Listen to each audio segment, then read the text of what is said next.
அரசு இணையதளங்கள் ஏன் முடக்கப்படுகின்றன? முடக்கர்களிடமிருந்து இணையத்தை எப்படி காப்பது?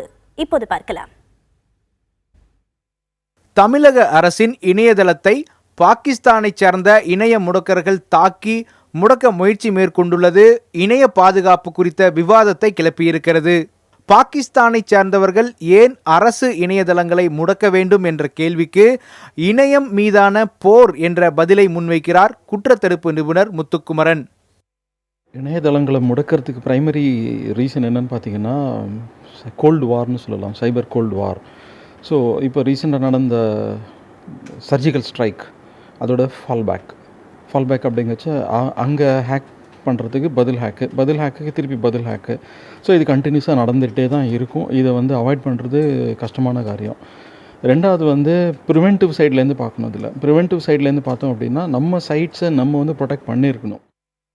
அரசு இணையதளங்களின் பாதுகாப்பை உறுதி செய்வதோடு நவீன தொழில்நுட்பத்தை பயன்படுத்தினால் முடக்கர்களின் முயற்சியை முறியடிக்க முடியும் என்கிறார் குற்றத்தடுப்பு நிபுணர் முத்துக்குமரன். நார்மலாக ஒரு வெப்சைட் லான்ச் பண்ணுறோம். வெப்சைட் லான்ச் பண்ணாச்சா there is a production phase. Production முடிஞ்ச there is a testing phase. Testing ஃபேஸில் கன்வென்ஷனல் டெஸ்டிங் அப்படின்னு ஒரு ஏரியா இருக்குது. அது நார்மலாக பண்ணுற டெஸ்டிங். இப்போது there is another testing which has come in. இப்போ நான் சொல்கிறது ஒரு 1.5-2 வருஷமாக அன்கன்வென்ஷனல் டெஸ்டிங்னு இன்னொரு ஏரியா வந்திருக்கு. அந்த ஏரியாவில் என்ன பண்ணுறாங்கன்னா வெப்சைட்டை they do unconventional testing, that is they hack it. அதுக்கு ஒரு டீம் வச்சு அந்த டீம் வெப்சைட்டை லான்ச் பண்ணுறதுக்கு முன்னாடியே ப்ரொடக்ஷனுக்கு முன்னாடி டெஸ்டிங் என்விரான்மெண்ட்டில் தே வில் ஹேக் இட்.